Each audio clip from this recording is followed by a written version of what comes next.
أشهد أن لا إله إلا الله وحده لا شريك له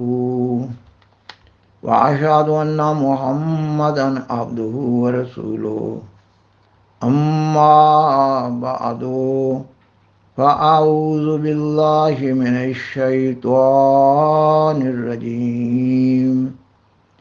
بسم الله الرحمن الرحیم۔ سامعین و ناظرین کرام، السلام علیکم ورحمۃ اللہ وبرکاتہ۔ انجیل متی باب 23 کی آیت 1 تا 7 میں حضرت مسیح عیسیٰ بن مریم علیہ السلام کے وقت میں یہود کے علماء کی اخلاقی و مذہبی حالت بیان کی گئی ہے۔ یہ کہ اس وقت یسوع نے بھیڑ سے اور اپنے شاگردوں سے یہ باتیں کی کہ فقیہ اور فریسی موسیٰ کی گدی پر بیٹھے ہیں، پس جو کچھ وہ تمہیں بتائیں وہ سب کرو اور مانو، لیکن ان کے سے کام نہ کرو، کیونکہ وہ کہتے اور کرتے نہیں۔ وہ ایسے بھاری بوجھ جن کو اٹھانا مشکل ہے باندھ کر لوگوں کے کندھوں پر رکھتے ہیں، مگر آپ ان کو اپنی انگلی سے بھی ہلانا نہیں چاہتے۔ وہ اپنے سب کام لوگوں کو دکھانے کو کرتے ہیں، کیونکہ وہ اپنے تعویذ بڑے بناتے اور اپنی پوشاک کے کنارے چوڑے رکھتے ہیں، اور ضیافتوں میں صدر نشینی اور عبادت خانوں میں اعلیٰ درجوں کی کرسیاں اور بازاروں میں سلام اور آدمیوں سے ربی کہلانا پسند کرتے ہیں۔ اور قرآن مجید میں بھی کئی ایک مقامات پر یہودی علماء کی اخلاقی اور مذہبی حالت کا ذکر ہوا ہے۔ مثلا اللہ تعالیٰ قرآن مجید کی سورۃ المائدہ کی آیت 42 میں بیان فرماتا ہے، ان لوگوں میں سے جو یہودی ہوئے یہ جھوٹ کو بڑے انہماک سے سننے والے ہیں۔ اور سورۃ المائدہ کی آیت 43 میں یہود کے ذکر میں ہے، جھوٹ کو بڑے انہماک سے سننے والے، بہت بڑھ چڑھ کر مال حرام کھانے والے ہیں۔ سورۃ المائدہ کی آیت 63 اور 64 میں اللہ تعالیٰ یہود کے ذکر میں بیان فرماتا ہے، اور تو ان میں سے اکثر کو گناہوں اور بے اعتدالیوں اور ان کے حرام مال کھانے میں ایک دوسرے سے بڑھ چڑھ کر کوشش کرتا ہوا پائے گا۔ یقیناً بہت ہی برا ہے جو وہ عمل کرتے ہیں۔ کیوں نہ ربانیوں نے اور علماء نے انہیں گناہ کی بات کہنے اور ان کے حرام کھانے سے روکا۔ یقیناً بہت ہی برا ہے جو وہ کیا کرتے تھے۔ اور اللہ تعالیٰ سورۃ المائدہ کی آیت 61 میں بیان فرماتا ہے، تو کہہ دے کہ کیا میں تمہیں اس سے بھی زیادہ بدتر چیز کی خبر دوں جو تمہارے لیے اللہ کے پاس بطور جزا ہے۔ وہ جس پر اللہ نے لعنت کی اور اس پر غضبناک ہوا، اور ان میں سے بعض کو بندر اور سور بنا دیا جبکہ انہوں نے شیطان کی عبادت کی۔ یہی لوگ مرتبہ کے لحاظ سے سب سے بدتر اور سیدھی راہ سے سب سے زیادہ بھٹکے ہوئے ہیں۔ اور اللہ تعالیٰ سیدنا حضرت محمد صلی اللہ علیہ وسلم کے زمانہ کے یہود کے علماء کی حالت کے بارے میں سورۃ النساء کی آیت 47 میں بیان فرماتا ہے، یہود میں ایسے بھی ہیں جو کلمات کو ان کی اصل جگہوں سے بدل دیتے ہیں۔ سامعین و ناظرین کرام، مذکورہ بیان سے واضح ہو رہا ہے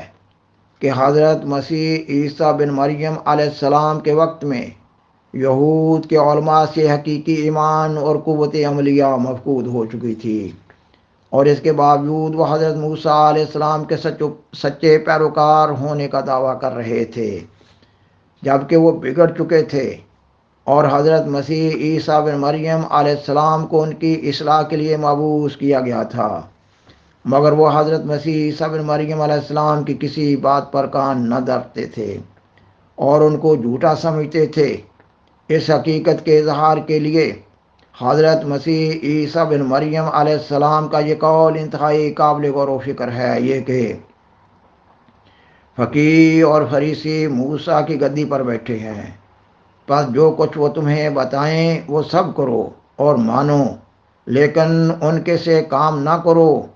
حضرت مسیح عیسیٰ بن مریم علیہ السلام اپنے وقت میں یہود کے علماء کے بارے میں مزید بیان فرماتے ہیں۔ وہ اپنے سب کام لوگوں کو دکھانے کو کرتے ہیں، کیونکہ وہ اپنے تعویذ بڑے بناتے اور اپنی پوشاک کے کنارے چوڑے رکھتے ہیں۔ خاکسار بیان کرتا ہے کہ حضرت مسیح عیسیٰ بن مریم علیہ السلام کے اقوال سے یہ معلوم ہو رہا ہے کہ یہود کے اس وقت کے چھوٹے بڑے علماء اپنی چھوٹی بڑی ریاست بنائے ہوئے تھے، یعنی یہ کہ وہ مذہب کی بنیاد پر اپنی روزی روٹی کا سامان کیے ہوئے تھے۔ وہ اپنی روزی روٹی کو محفوظ رکھنے کی خاطر حضرت مسیح عیسیٰ بن مریم علیہ السلام کی شدید مخالفت کر رہے تھے، اور یہ جو بیان کیا گیا ہے کہ وہ اپنے تعویذ بڑے بناتے ہیں، اس جگہ تعویذ سے مراد یہودی علماء کے مقبرے ہیں جن کو یہودی لوگ سجدہ گاہ بنائے ہوئے تھے، اور تعویذ سے وہ خانقاہیں بھی مراد ہیں جن کے وہ نسل بعد نسل وارث ہوتے چلے جا رہے تھے، اور وہ اپنی ریاست کو چھوڑنے کے لیے تیار نہ تھے۔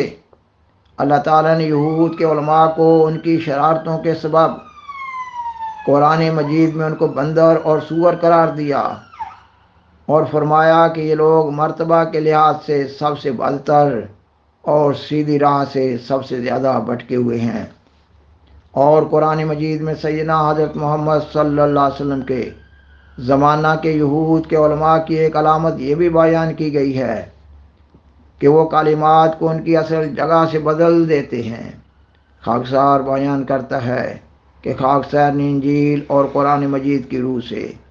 حضرت مسیح عیسیٰ بن مریم علیہ السلام کے وقت میں قوم یہود بالخصوص یہود کے علماء کی اخلاقی اور مذہبی حالت کا ذکر کیا ہے۔ نیز سیدنا حضرت محمد رسول اللہ خاتم الانبیاء صلی اللہ علیہ وسلم کے وقت میں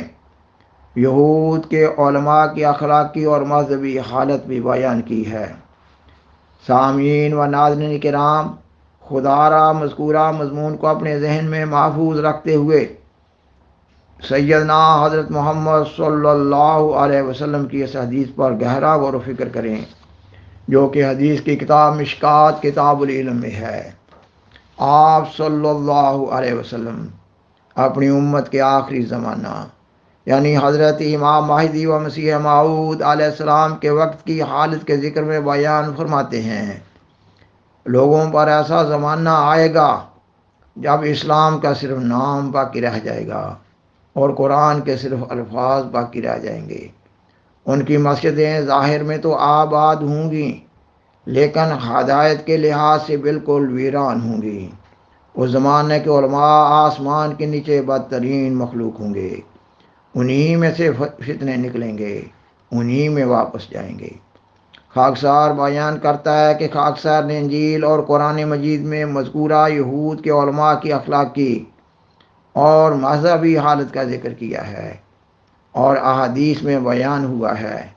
کہ امت محمدیہ کے علماء بھی یہود کے علماء کے رنگ میں رنگین ہو جائیں گے، اور قرآن مجید میں یہود کے علماء کو بندر اور سور قرار دیا گیا ہے، اور نیز بیان کیا گیا ہے کہ وہ مرتبہ کے لحاظ سے سب سے بدتر اور سیدھی راہ سے سب سے زیادہ بھٹکے ہوئے ہیں۔ اور سیدنا حضرت محمد صلی اللہ علیہ وسلم کی اس مذکورہ حدیث میں اس آخری زمانہ کے علماء یعنی امام مہدی و مسیح موعود کے مخالف علماء کو آسمان کے نیچے بدترین مخلوق کا نام دیا گیا ہے، اور نیز یہ بھی بیان کیا گیا ہے کہ انہی میں سے فتنے نکلیں گے اور انہی میں واپس جائیں گے۔ خاکسار بیان کرتا ہے کہ ہر عقل مند مسلمان کو مسلمانوں اور مسلمان علماء کی موجودہ حالت کا بخوبی علم ہے۔ خرابی ہمیشہ اوپر سے آتی ہے۔ علماء بگڑے ہیں تو مسلمان زوال کا شکار ہیں۔ ہمارے پیارے آقا و مولا سیدنا حضرت محمد رسول اللہ خاتم الانبیاء صلی اللہ علیہ وسلم نے اس زمانہ کے علماء سے مسلمانوں کو نہ صرف ہوشیار کیا تھا بلکہ ڈرایا تھا، اور امام مہدی و مسیح موعود کی آواز پر لبیک کہنے کی تلقین فرمائی تھی۔ اللہ تعالیٰ نے قرآن مجید کی سورۃ الفاتحہ میں مسلمانوں کو صراط مستقیم پر چلنے کی توفیق پانے کی دعا سکھائی ہے، اور نیز مغضوب اور ضالین کے راستہ پر نہ چلنے کی قوت پانے کی دعا کرنے کی ہدایت کی ہے۔ مگر لمحہ فکریہ یہ ہے کہ مسلمان اپنے گمراہ علماء کی بھیڑ چال کے طور پر اندھا دھند پیروی کر رہے ہیں۔